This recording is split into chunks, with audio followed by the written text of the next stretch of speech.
지난 31일부터 이 한국의 부산이죠. 부산에서는 세계 교회 협의회, 곧 WCC 이 총회가 지금 열리고 있습니다. 1948년이죠. 그러니까 전쟁 이후에 이 많은 인류의 고통과 아픔, 그리고 찢겨짐, 분열과 갈등이라고 하는 것이 우리가 살고 있었던 그 시대의 아픔이었습니다. 그러한 시대의 아픔을 함께 치유하고 무엇보다 교회가 먼저 일치해야 한다라는 그런 마음 안에서 1948년 이 네덜란드의 이 암스테르담이라고 하는 곳에서 이 연맹이 첫 출발을 하게 됩니다. 처음 이야기한 대로 그들의 목표는 바로 교회 일치, 하나가 되는 것입니다. 그리스도 안에서 모든 개신교 그리고 교회가 하나가 될 수 있도록, 한 마음을 가질 수 있도록 일치 단결할 수 있는 모습을 보이자라는 것이 그 목표였고요. 또 하나는 바로 공동 증언이었습니다. 공동 증언은 곧 하나님께서 우리에게 주신 복음을 선포하라는 말씀, 이 복음에 대한 이야기가 그 안에 담겨져 있지요. 그리고 마지막으로 세 번째는 기독교 봉사입니다. 함께 손과 발이 되어서 세상 모든 사람들을 위하여 함께 그리스도의 사랑을 전파하는 것, 이것이 바로 세계교회협의회, 곧 WCC가 주장하는 이 목표 가운데 하나들이었습니다. 지금 현재 이 모임은 이 140개국의 약 350여 교단, 아주 많죠? 그 350여 교단에 5억 8천 명가량의 멤버십을 가진 세계에서 가장 큰 최대 규모의 에큐메니컬 운동 조직이기도 합니다. 그런데 이 모임이 지금 현재 우리 한국에서 열리고 있는데 이것을 일컬어서 흔히 기독교계의 올림픽이라고 이야기합니다. 우리 한국에서는 처음 열리는 행사죠. 큰 행사인데 이것을 바라보는 이 시선들이요, 다만 한결같지 않다라는 게 오늘의 현실입니다. 실제로 이 한국 기독교 교회를 대표하고 있는 한 단체죠. 한기총이라고 하는 단체에서는 지금 한쪽에서는 어마어마한 거대한 집회가 열리면 그 반대편에서 그를 반대하는 집회, 시위를 지금 벌이고 있다고 합니다. 그리고 그것을 통해서 끊임없이 이 개최에 대한 반대 이유를 사람들에게 알리려 노력하고 있다라는 것이 요즘 나오고 있는 언론의 이야기들입니다. 어제를 이야기를 봤더니 폭탄 테러와 같은 그런 해프닝 같은 이야기들도 일어나는 것을 바라보면 얼마나 그것에 반대하고 있는가라는 것을 볼 수가 있습니다. 실제로 이 WCC 총회에 대한 이 교회의 입장들은 여러 가지가 있습니다. 특히 한국 교회의 일부 교단에서는 이단이라는 서로 다른 입장에 대한 정리 때문에 그를 반대하는 경우도 있습니다. 또한 정치적인 노선이 다르다라는 이유로 반대하는 사람들도 있습니다. 또 동성연애와 같은 요즘 사회 이슈에 대한 서로 다른 의견들, 이견들 때문에 그에 대해 반대하는 소리가 높은 것이 현실입니다. 그리고 그것을 또 찬성하는 입장들도 오늘 우리가 살아가고 있는 21세기 이 개신교 교회의 현실입니다. 어떻게 보면 교회 일치를 주장하며 시작한 모임인데 아이러니하게도 여전히 우리들 사이에는 갈등과 분열이 상존하고 있다는 것을 재확인할 수 있는 그런 사건이라 이야기할 수 있을 겁니다. 근데 오늘 저는 이러한 이야기를 생각하면서 이런 사건들을 바라보면서 우리 모두가 함께 나눠야 할 질문이 과연 무엇인가 라는 것을 여러분과 함께 말씀하고 싶습니다. 그 중요한 포인트는 무엇이 될 것인가? 어떤 의미에서 오늘 우리가 신앙인으로 이런 사건들, 이런 현실들을 바라보는 것은 아주 중요한 질문이 되기도 하기 때문입니다. 그래서 저는 오늘 여러분들에게 화두를 이렇게 꺼내고 싶습니다. 시시비비를 가리기 이전에, 옳고 그름을 따지기 이전에 먼저 우리의 질문은 바로 성찰해야 한다라는 질문이 아닐까라는 이야기입니다. 먼저 우리 자신을 바라볼 수 있는 마음을 갖는 것, 그것이 바로 어찌 보면 그리스도께서 우리에게 가르쳐 주신 가르침일 것이다 라는 생각을 해본다는 겁니다. 실제로 예수께서 가늠한 여인에게 돌을 던지라고 하는 유대 율법 사람들에게 무슨 이야기를 남기셨습니까? 너희 중에 그 누가 죄인이 아니라고 이야기할 수 있겠는가? 그 이야기는 시시비비를 가리기 이전에, 옳고 그름으로 누구를 정죄하기 이전에 먼저 자기 자신을 되돌아보라. 곧 우리가 먼저 해야 할 것은 성찰이라는 질문이다라는 사실을 예수께서는 우리에게 가르쳐주고 있었다는 겁니다. 어떤 의미에서 성찰이 없다라는 것은 우리가 아무리 남을 비판한다 하더라도 그것이 공허한 메아리가 될 가능성이 매우 높다라는 사실을 우리에게 가르쳐주고 있다는 겁니다. 그런 의미에서 성찰이라고 하는 것은 매우 중요한 신앙인으로서 반드시 해야 할 부분 가운데 하나이다 라고 저는 오늘 여러분과 함께 나누고 싶다는 겁니다. 그래서 우리에게 성찰이 필요한 까닭이 무엇일까요? 그 첫 번째로는요, 이런 문제가 있을 때마다 옳고 그름, 시시비비를 가리는 논쟁들이 있을 때마다 드는 생각은 무엇이냐면 끝이 나지 않는다라는 이야기입니다. 논쟁이라고 하는 것은 꼬리에 꼬리를 물고 계속해서 늘어만 갈 뿐이라는 것이죠. 봉합이 되는 것이 아니라 오히려 문제가 더 과열이 되고 또 그것으로 인해서 비난과 분열과 갈등만 재생산되는 가능성이 굉장히 높다는 것입니다. 그런 의미에서 우리에게 성찰이 필요하다는 것이죠. 두 번째 이유는 대개의 경우 우리가 시시비비를 가리는 이 많은 문제들은 신앙의 본질적인 차원이라기보다는 비본질적인 문제를 다룰 가능성이 더 높다는 겁니다. 우리가 달을 가리키는 손가락을 이야기하는 것처럼 달을 이야기하기보다는 어찌 보면 손가락 또는 그것을 바라보는 접근 방법에 대한 서로 다른 이견들이 이런 논쟁을 만들 가능성이 높다는 것이죠. 실제로 이 한국에서 그런 사건들이 있었습니다. 이 장례 때 이 죽은 시신을 주검을 방 밖으로 빼내가는데요, 싸움이 일어난 겁니다. 그 싸움의 원인은 무엇이었는가? 머리부터 나가는가 발부터 나가는 거예요. 이 당신의 이 유교적인 제례에 의해서 어떻게 나가느냐 하는 서로 다른 이견 때문에 그런 웃지 못할 상황이 생겨난 것이죠. 사람이 죽었는데 문 밖으로 나가질 못하는 겁니다. 한편에서는 머리가 나가야 되지 않겠냐. 그런데 다리부터 나가자라고 하는 사람은 그걸 돌려서 나가는 것은 시신을 불경하게 만드는 것이니까 그렇게 하면 안 된다라는 것 그 자체 하나만 가지고 싸움을 벌였다는 겁니다. 어찌 보면 그 방법에 대한 논쟁들이 이런 웃지 못할 상황들을 연출하게 됐다는 것이죠. 그거는 다만 이 유교적인 제례에서만 나타나는 게 아니죠. 오늘 우리가 드리는 예배에서도 그렇지 않습니까? 우리도 예배하는 과정 속에서 서로 다른 방식 때문에 혹여 어떤 것이 옳은가, 어떤 것이 잘못됐는가 이것을 가지고 서로에게 손가락질하거나 또는 비판과 비평의 대상을 만들어내는 경우가 많다는 겁니다. 실제로 몇 해 전에 어떤 교회에서 있었던 일이죠. 장고 치는 것 말이에요. 장고라고 아시죠? 한국 장고를 교회에서 치는 것에 대해서 어떻게 생각하느냐? 그거는 아주 이단스럽다는 겁니다. 어디서 나온 이야기인지 모르겠는데. 근데 그 교회에서는 장고는 못 치는데 또 북은 친다 이 말입니다. 드럼은요. 그 차이는 과연 어디서 나올까? 장고는 되고 드럼은 안 되는가? 우리가 찬양을 할 때도 보면 이야기를 할 상황이 있지요. 어떤 사람은 손을 이렇게 올리고 말이죠. 어떤 사람은 조용히 찬양을 하고 말이죠. 그것은 자기의 표현인데도 어떤 경우에는 그것을 이야기하는 경우도 있습니다. 제가 대학에 다닐 때 말이죠. 그때는 하도 나라가 그래서 그랬는지 모르겠지만 이게 몸에 배서 그렇죠. 찬양을 할 때 주먹을 쥐고 이렇게 찬양하는 경우가 많았습니다. 이게 좋다 이 말입니다. 뭔가 뜨겁다 이 말인 건데 어느 날 교회에 전도사님이 오셔서 주먹 쥐지 말라고 하는 겁니다. 찬양 주먹 쥐고 하지 말라고. 그 손을 펴라 이 말인 거죠. 또 그렇게 하라고 한다고 해서 또 어떤 친구들도 이렇게 찬양을 하는 친구들이 있습니다. 또 그런다고 해서 그럴 걸 또 뭐 있습니까? 근데 이런 방식들이 서로 다른 방식들이 분명히 있는데도 불구하고 시시비비를 가리는 것, 그것은 어찌 보면 우리가 옳고 그름의 이야기가 아니라 익숙하지 않고 익숙한 것에 대한 이야기일 수도 있다는 것이죠. 그런 의미에서 우리가 마음의 문을 열기 위해서는 먼저 행해야 할 것이 바로 성찰이라는 이야기입니다.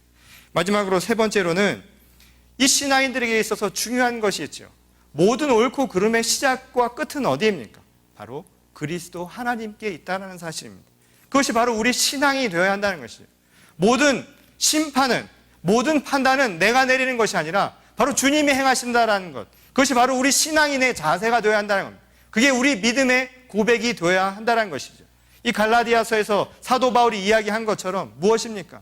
내가 하는 것이 아니라 내 안에 계신 그리스도께서 행하신다라는 믿음으로 나갈 때 비로소 모든 것이 온전해질 수 있다는 겁니다.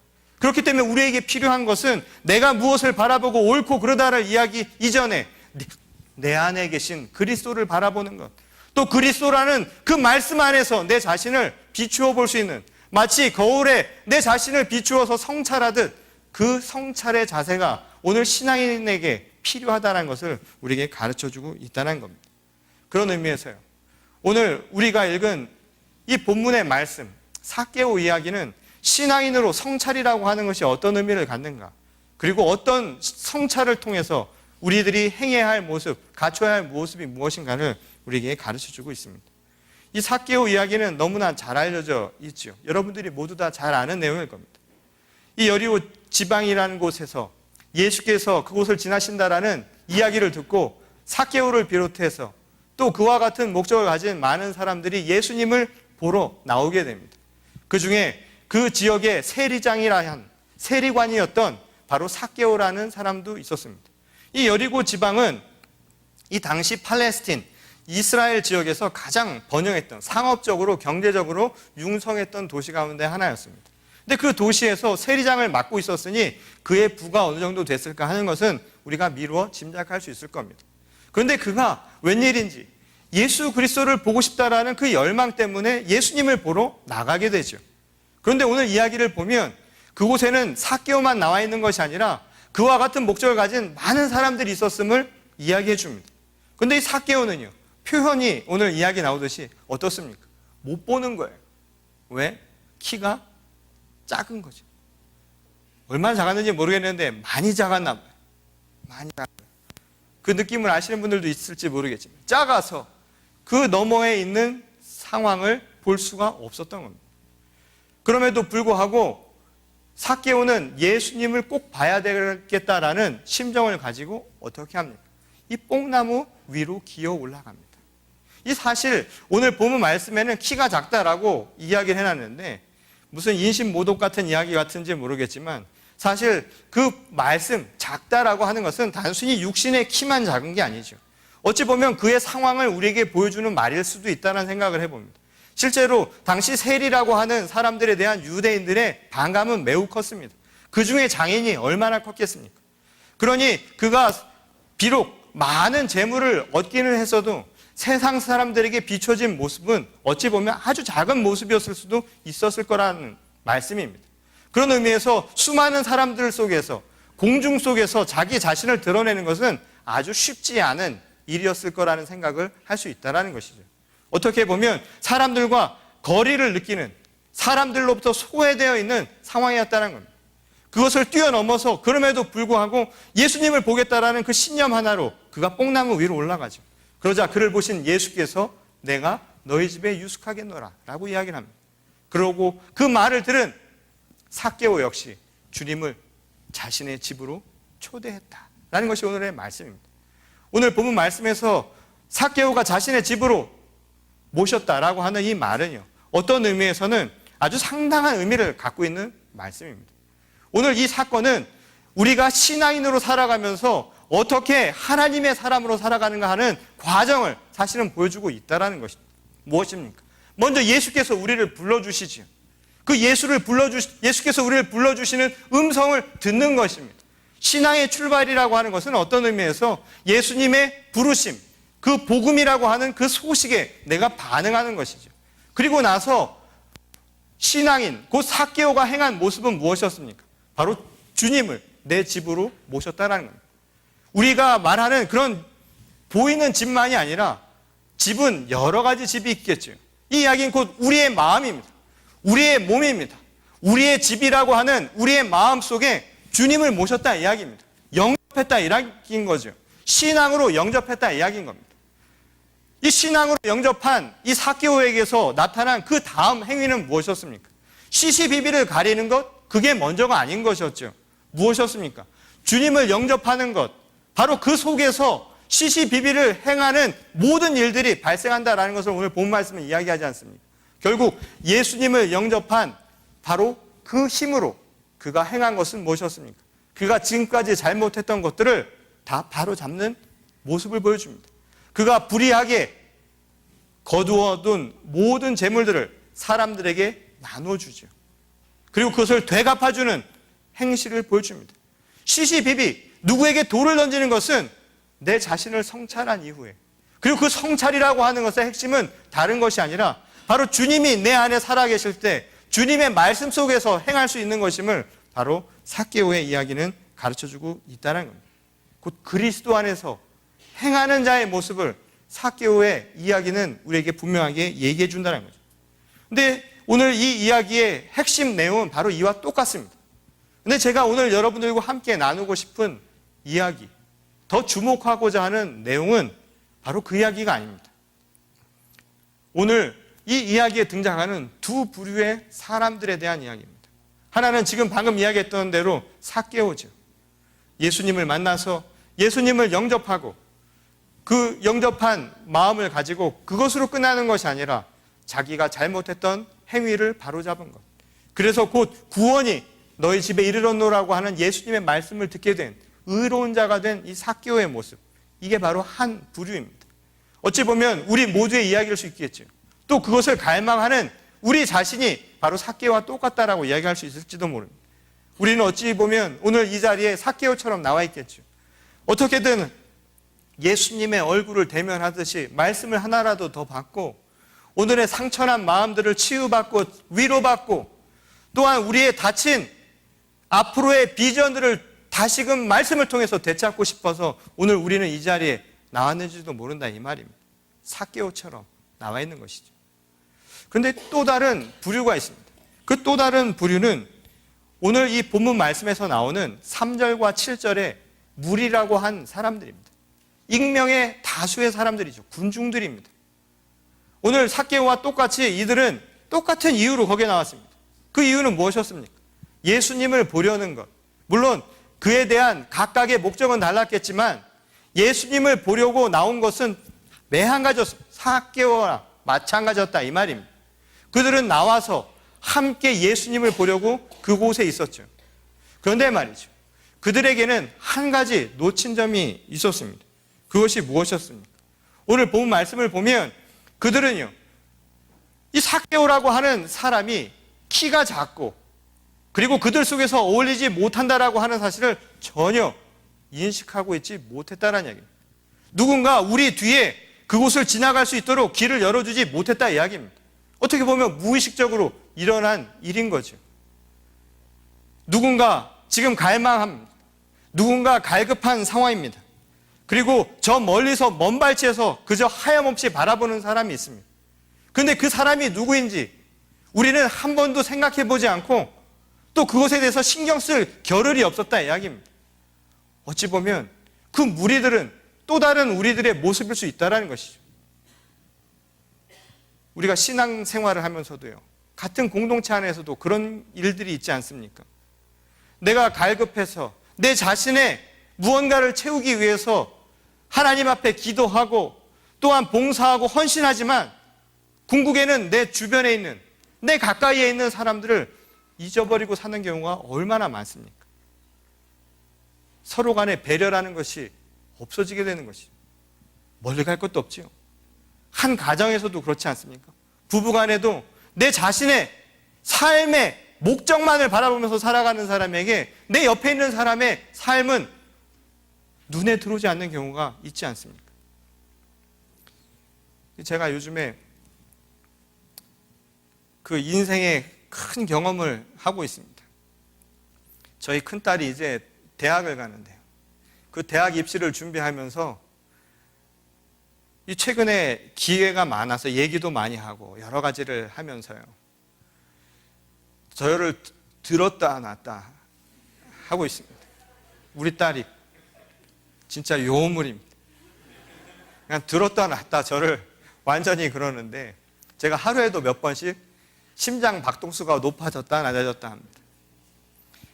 그러면서 제가 혼자 생각을 해보는데 이 아이의 눈으로 제가 바라보지 못했던 것들이 너무나 많았다라는 생각을 해봅니다. 피곤하고 힘들 텐데 이 아빠는 아빠의 생각만으로 세상을 어떻게 살아야 한다라는 그 생각 하나만으로 아이에게 자꾸만 주입을 하는 겁니다. 그러다 보니 아이는 자신의 생각을 펼 기회를 잃어버렸는지도 모른다라는 생각을 해봅니다. 가끔씩은 말이죠. 제가 가끔씩 문을 벌컥벌컥 엽니다. 딸인데도 문을 번쩍번쩍 엽니다. 그럴 때마다 요즘에는 이 멀티 시대 아닙니까? 저희 딸이요. 공부한다고 들어갔는데 귀에는 음악을 듣고 눈은 컴퓨터에 가 있고 뭐 어떻게 하는지 또 다른 감각이 있는 것 같아요. 책을 보는 뭔가가 있는 것 같아요. 그런 걸 보면 제가 들어가서 또 한 소리를 합니다. 야, 하나만 해라. 공부할 땐 책을 봐야지. 그리고 어느 날 제가 예전에 있었던 생각을 해보니까 저도 그맘때 라디오 듣고 있었던 것 같아요. 라디오 들으면서 공부했던 것이 엊그제 같다라는 생각을 해봅니다. 그런데 잊어버리는 거죠. 아이의 눈높이에서 잊어버리는 겁니다. 그리고 아이가 아빠의 마음을 몰라준다고 저도 속상해하죠. 근데 어느 날 되돌아서 생각을 해보니까 제가 미안한 감정이 많이 듭니다. 큰아이가 이곳에 와서 크는 동안 저 역시도 이곳에서 살려고요. 생존하려고 큰아이가 어떻게 크는지 제대로 바라보지 못했다는 생각을 해봅니다. 제 마음속에 큰 미안한 감정들이 생겨나더라고요. 아이가 힘들고 아플 때마다 사실은 그 아픔을 어쩌면 내가 만들었는지도 모르겠구나. 그런 생각을 해보게 됩니다. 그런 의미에서 본다면 우리들이 살아가는 모습들이요. 다 자기만 바라보면 살아가는 거 아닙니까? 배려하는 걸 모르고 어떻게 되는지 우리는 인식하지 못하고 살아가지 않습니까? 제가 언젠가 이 시골에 가서요. 이 소풍 가다가 예전에 서울 근교가 다 시골이었잖아요. 그곳에 소풍을 가는데 길을 잃어가지고 중간에 내린 적이 있습니다. 차에서 내려서 가는데 이 한국 사람들이요. 그런 배려가 참 부족한 것 같아요. 제가 그 소풍 가는 그 지점이 어디예요? 라고 물었더니 거기서 밥 메고 계신 할머니가 저를 보면서 쫙이 그랬다. 쫙이 그러는 거예요. 근데 제가 그 얘기를 듣고서는 무슨 생각이 드냐면 멀겠구나. 얼마나 먼지 몰라도 쫙이라고 하는 거 보니까 멀긴 먼가 보다. 그러면서도 차 편이 없어서 계속 걸어왔습니다. 한 3시간을 걸어갔는데 뭐 이미 소풍은 다 끝난 거예요. 그 쫙이라는 그 이야기만 듣고서는 감이 없어서 걸어가다가 도저히 힘들었고 안 되겠다. 지금이라도 차를 타야 되겠다고 그 바로 앞에서 또 한 분한테 물었더니 그분은 쭉이라고 이야기를 하더라고요. 쭉이.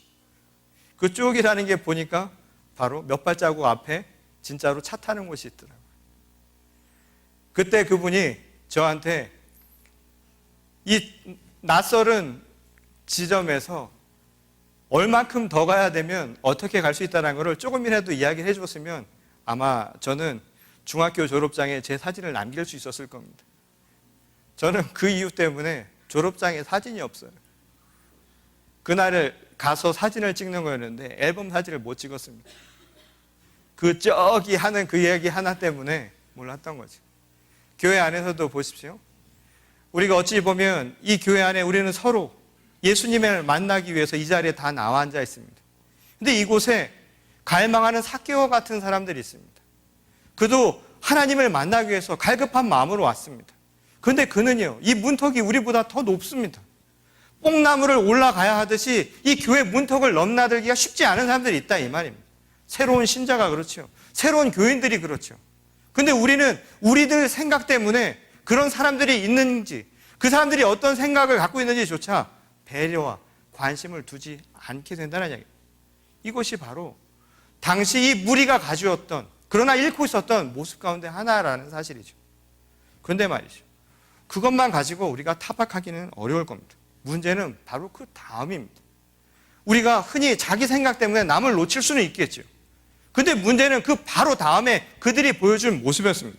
오늘 본문 말씀을 보면 예수께서 삭개오의 요청을 받아들이고 삭개오의 집으로 들어가게 되죠. 그러자 그때까지 수근수근대고 있었던 그 사람들이 무엇을 이야기합니까? 바로 죄인의 집에 들어간다라고 비난한 것 아닙니까? 그 비난의 화살은 누구에게 향하고 있습니까? 한편으로는 죄인이라고 했던 삭개오에게도 향하고 있지만 결국 그 화살은요, 바로 예수님에게 향하고 있는 것 아닙니까? 곧 우리의 신앙의 본질을 잃어버리게 된다 이야기입니다.